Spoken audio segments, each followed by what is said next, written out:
MVC education centre Barmer में आप सभी का हार्दिक स्वागत और अभिनंदन। आज दिनांक है 9 जुलाई 2026 और राजस्थान करंट और सूजस ई प्रश्नोत्तरी लेकर मैं आपके सामने उपस्थित हूं। और आज जो इसमें राजस्थान करंट और राजस्थान के करंट में जो राजस्थान पत्रिका है और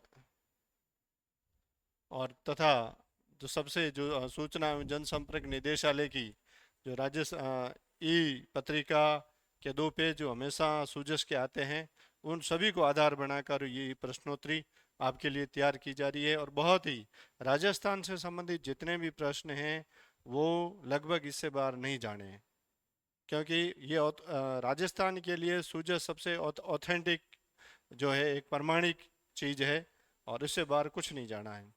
आज का जो सूजस का ये प्रश्न है कि देश का ऐसा पहला ऐसा राज्य जिसने 128 सदस्य देशों वाले एक संगठन है और जो है इंटरनेशनल सोलर अलायंस, और इसको संक्षिप्त में कहेंगे ISA के साथ में framework for action advance clean energy driven sustainable development पर जो है हस्ताक्षर किए हैं। यानी कि राजस्थान नहीं, भारत का एक ऐसा राज्य जिसने एक 128 देशों का एक ऐसा संगठन है जो सोलर से संबंधित है। और सोलर में जो हमारी जो नवीनीकरण, जो प्राचीन संसाधनों से नवीनीकरण की ओर तरफ भारत और राजस्थान आगे बढ़ रहा है, उसी के तहत और उस राज्य के अंदर ये संभावनाएं सबसे ज़्यादा होने की वजह से 128 सदस्य देशों के इस अलायंस ने उस राज्य के साथ में हस्ताक्षर किए हैं, वो कल किए हैं। ठीक है ना?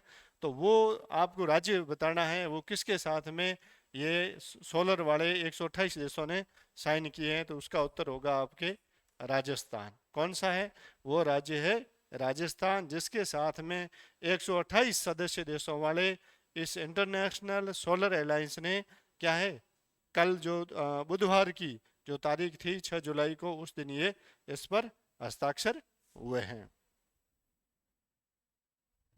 अब देखिए इससे संबंधित क्या क्या राजस्थान में महत्वपूर्ण जो है, राजस्थान किन किन क्षेत्रों में जो महत्वपूर्ण हुआ जा रहा है कि देखिए राजस्थान है स्वच्छ ऊर्जा के क्षेत्र में। कौन सी ऊर्जा? स्वच्छ ऊर्जा। उस स्वच्छ ऊर्जा के क्षेत्र में वो है देश में पहले स्थान पर है।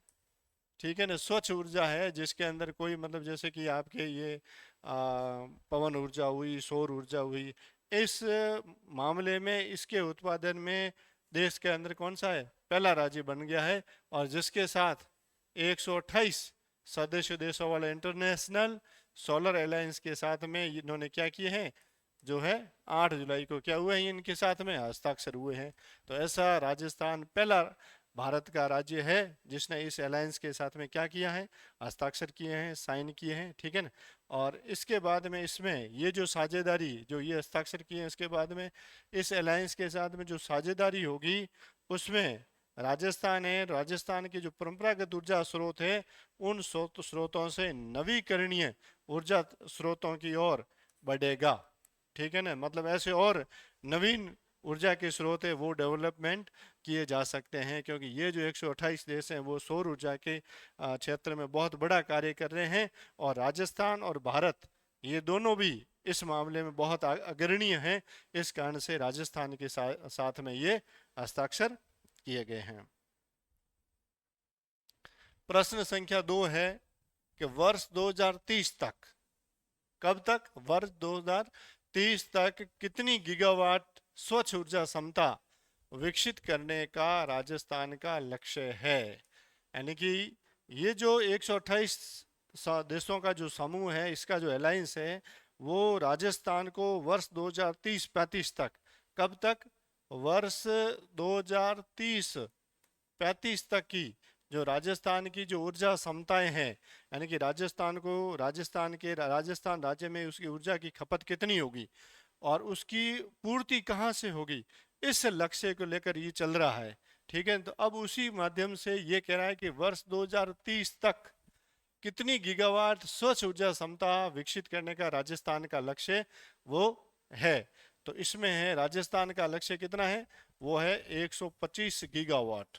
कितना, 125 गीगावाट है वो ऊर्जा है जो स्वच्छ ऊर्जा है, और राजस्थान को 2030 तक है उसको क्या करना है, उत्पादन करना है। अब ये जो उत्पादन होगा उसके बाद में क्या होगा कि बैटरी एनर्जी स्टोरेज होगा, सौर ऊर्जा का एकीकरण और सहायक नीतियां हैं, इन पर तेजी से जब काम किया जाएगा तब जाकर और ये 125 गीगावाट का जो वर्ष 2030 तक लक्ष्य है वो पूर्ण होगा।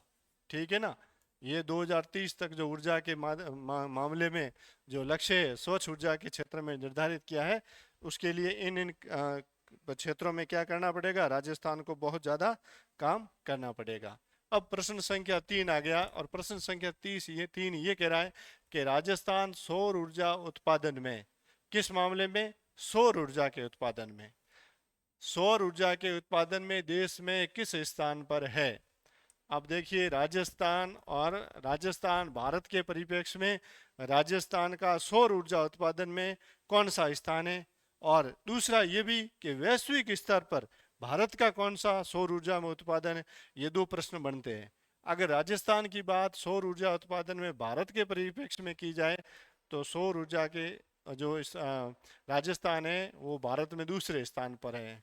कौन से स्थान पर है, द्वितीय स्थान पर है। ठीक है ना। और उसी प्रकार से विश्व में भारत है, कौन, भारत है वो भी दूसरे स्थान पर है। किस स्थान पर है, दूसरे स्थान पर है। तो ये याद करने में भी आसान रहेगा, राजस्थान भारत में दूसरे स्थान पर, विश्व में भारत है वो दूसरे स्थान पर है, किसमें, सौर ऊर्जा के उत्पादन में। प्रश्न संख्या 4 है, और यह है पीएम कुसुम योजना। पीएम कुसुम योजना के माध्यम से 4 गीगावाट से अधिक क्षमता से किसानों को राजस्थान प्रदेश के कितने जिलों में जो दिन में है बिजली उपलब्ध करवाई जा रही है। यह एक पीएम कुसुम योजना है जिसके माध्यम से सिंचाई करने वाले ऐसे 26 जो जिले हैं जिनको राजस्थान सरकार के द्वारा दिन में भी क्या है, बिजली उपलब्ध करवाई जा रही है।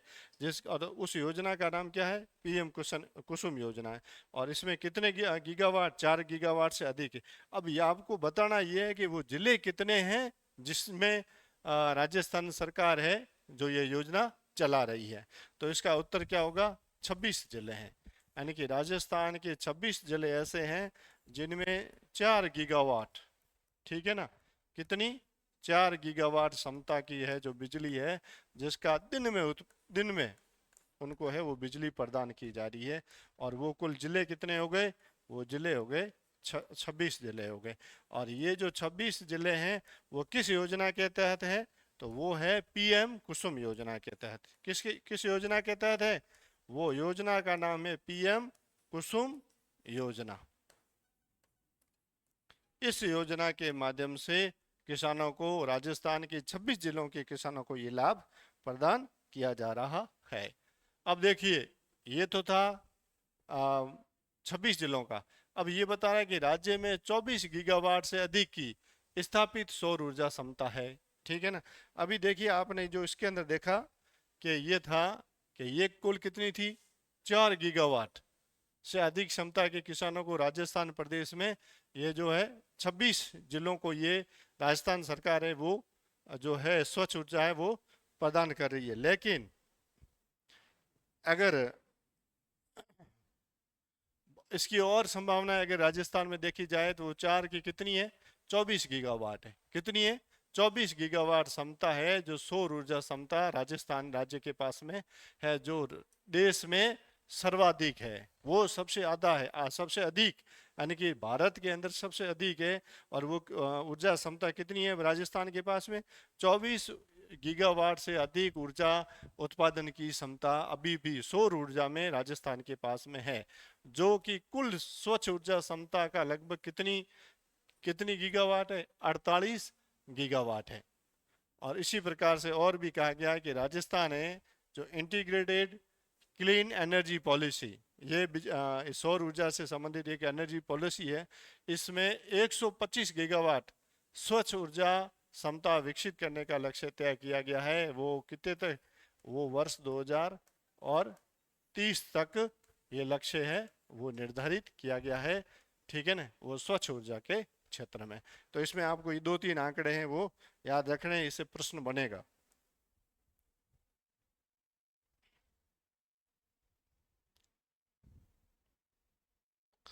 अगला प्रश्न है एआई से संबंधित है।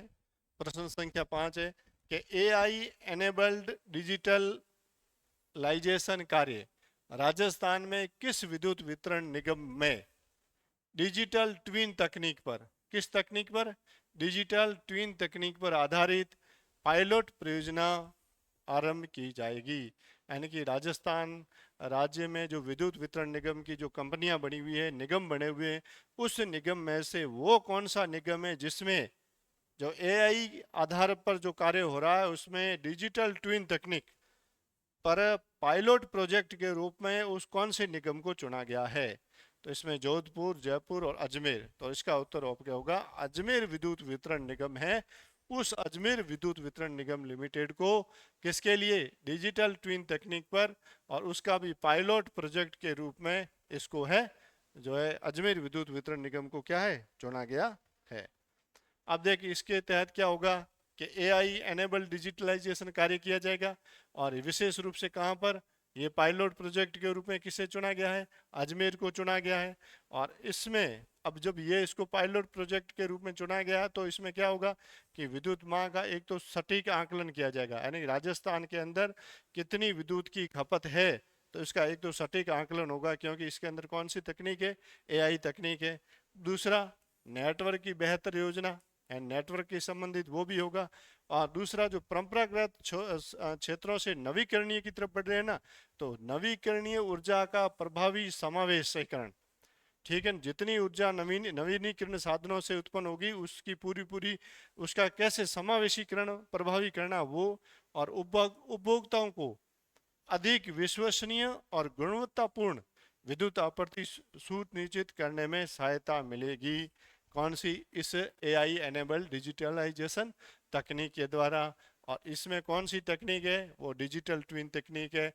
और उसके लिए राजस्थान का कौन सा विद्युत वितरण निगम चुना गया है? वो अजमेर है, वो चुना गया है।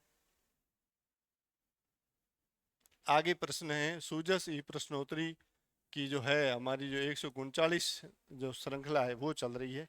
अब इसके अंदर ये पूछा गया है कि वीबीजी रामजी योजना के बजट में प्रशासनिक व्यय, यानी कि जो उस पर देख रेख की जाएगी उसके लिए जो प्रशासनिक जो ढांचा है उसके अंदर जैसे कि ग्राम सेवक वगैरह और सहायक ग्राम सेवक वगैरह लगेंगे, और इससे ऊपर वीडियो वगैरह है वो है, उनके ऊपर जो व्यय होगा उसकी जो सीमा है वो 6% से बढ़ाकर कितना कर दिया गया है? कौन सी योजना में? वीबीजी रामजी योजना में। और ये पहले कौन सी योजना थी? ये पहले नरेगा थी। और इसका नाम कब वीबीजी हो गया है? ये हो गया है 1 जुलाई 2026 से। कब से? 1 जुलाई 2026 से इसका नाम क्या हो गया है? वीबीजी रामजी योजना हो गया है। अब ये जो नरेगा में कितना था इसके पर प्रशासनिक व्यय पे खर्च? 6% था। अब वो 6% को कितना उसके अंदर उसको बढ़ा के कर दिया 9%। अगर वृद्धि पूछी जाए तो कितने प्रतिशत की वृद्धि हुई? 3% की वृद्धि हुई। इसके साथ में ये भी सवाल बनता है कि वीबीजी रामजी योजना की फुल फॉर्म क्या होगी? अगर वीबीजी रामजी को हिंदी में कहा जाए तो वीबीजी, तो इसके अंदर वी से ये वी यानी विकसित, बी का मतलब हो गया भारत, और जी वीबीजी यानी गारंटी, और आगे आ गया आपका राम जी, तो आर से हो गया रोजगार, एंड और आजीविका, ये राम के अंदर ये आजीविका, और एम यानी कि मिशन, और जी यानी कि ग्रामीण। ठीक है ना, तो ये इस प्रकार से वीबीजी राम जी यह योजना का, इस योजना का पूरा नाम है। अगर इंग्लिश में देखा जाए तो वो भी होगा विकसित भारत गारंटी फॉर रोजगार एंड आजीविका मिशन फॉर, किसके लिए? ये ग्रामीण क्षेत्रों के लिए। तो इस योजना का ये इसकी फुल फॉर्म हो गई। इसमें जो प्रशासनिक व्यय 6% से बढ़ाकर कितना कर दिया गया, 9% कर दिया गया। और ये योजना आरंभ कब हुई है, 1 जुलाई 2026 से। और ये योजना नई नहीं है, इसने नरेगा का स्थान लिया है। कौन सी योजना का स्थान लिया है, नरेगा नाम की जो योजना है उस योजना का इसने, उसके स्थान पर ये स्टेब्लिश हुई है। अब देखिए प्रश्न संख्या 2 है कि प्रधानमंत्री नरेंद्र मोदी द्वारा देश के पहले ग्रीनफील्ड एकीकृत रिफाइनरी सह पेट्रोकेमिकल कॉम्प्लेक्स का लोकार्पण कहाँ किया गया है। ये अभी हाल ही में कौन सी तारीख थी, 4 जुलाई था, 4 जुलाई और 2026। और स्थान कौन सा था, स्थान था राजस्थान का पचपदरा नामक स्थान। और इस पचपदरा में जिला था बालोतरा। कौन सा जिला था, बालोतरा जिला। और इस बालोतरा जिले में ये राजस्थान और भारत की एक महत्वपूर्ण रिफाइनरी है, जिसका उद्घाटन माननीय प्रधानमंत्री के द्वारा कब किया गया, 4 जुलाई को किया गया। इसके साथ में इसी पचपदरा से जयपुर में जो मेट्रो फेज 2 है, किसका, जयपुर के अंदर मेट्रो फेज 2 रेल की परियोजना है मेट्रो की, उसका यहाँ से उसका वर्चुअल उद्घाटन हुआ है। ये प्रश्न भी आ सकता है, कल इसकी प्रश्नोत्तरी में ये प्रश्न था कि जयपुर की जो मेट्रो फेज 2 परियोजना है उसका वर्चुअल उद्घाटन प्रधानमंत्री मोदी द्वारा कहाँ से किया गया था। वो कहाँ से किया गया था, वो भी कहाँ से, यहीं पचपदरा बालोतरा से किया गया था। इसी के साथ में 4 जुलाई को जोधपुर का जो एयरपोर्ट है इसका भी उद्घाटन हुआ, लेकिन वो वहीं से हुआ है, वो बाड़मेर पचपदरा बालोतरा से नहीं हुआ है। अगला प्रश्न है, प्रश्न संख्या 3 है कि हाल ही में प्रधानमंत्री ने उड़े देश का आम नागरिक विजन के तहत किस राष्ट्रीय योजना के संशोधित संस्करण का शुभारंभ किया है। और ये जो संशोधित उड़ान योजना है इसका शुभारंभ भी कब हुआ, 4 जुलाई को हुआ। और वो स्थान कौन सा था, वो जोधपुर था। ठीक है, और इसके तहत जोधपुर को एक नया एयरपोर्ट जिसका है माननीय प्रधानमंत्री जी के द्वारा उसका इस योजना के तहत उसका क्या किया गया है वो उद्घाटन किया गया है। और इस योजना का नाम क्या है, विकसित। अब देखिए ये जैसे उड़े देश का आम नाम, ये संशोधित करके इसके स्थान पर क्या, ये पहले उड़ान थी तो अब हो गई है संशोधित उड़ान योजना। क्या हो गया इसका नाम, संशोधित उड़ान योजना हो गया है। ठीक है ना, और इसको अपन यूं भी कह सकते हैं कि जो उसके स्थान पर ये है ना, और इसमें आम नागरिकों की पहुंच में मतलब ये उड़ान जो एयर वाली सुविधा है वो प्रदान करे, ऐसा इसमें किया जाएगा। इसके तहत भारत के अंदर लगभग 100 जो एयरपोर्ट है वो स्थापित किए जा रहे हैं। केंद्र सरकार ने उड़े देश का आम नागरिक योजना का नाम संशोधित करके क्या कर दिया है, विकसित उड़ान कर दिया है। विकसित का मतलब क्या होता है, मॉडिफाइड। मॉडिफाइड यानी कि संशोधित, यानी कि संशोधित उड़ान। ठीक है, और इस योजना के तहत अगले चरण में विकसित उड़ान, इस संशोधित चरण का शुभारंभ प्रधानमंत्री नरेंद्र मोदी के द्वारा जोधपुर हवाई अड्डे के टर्मिनल के उद्घाटन के साथ में इस योजना का क्या किया गया है, शुभारंभ किया गया है। अगला प्रश्न है प्रश्न संख्या 4, और इसमें कहा कि पैक्स कंप्यूटरीकरण अभियान के तहत ई पैक्स के माध्यम से ऑनलाइन लेन देन के मामले में राजस्थान का देश में कौन सा स्थान है। तो ई पैक्स के मामले में राजस्थान का है, वो लेन देन के मामले में राजस्थान हमेशा प्रथम स्थान पर है। ठीक है ना, अब ये ऑनलाइन लेन देन के माध्यम में राजस्थान पूरे देश में किस स्थान पर है, प्रथम स्थान पर है। और इसमें है जो 5,646 से अधिक ई पैक्स के जरिए 10 करोड़ से ज़्यादा ऑनलाइन लेन देन जो राजस्थान ने किए हैं, और जिसके कारण राजस्थान पूरे भारत में किस स्थान पर आ गया है, वो प्रथम स्थान पर आ गया है।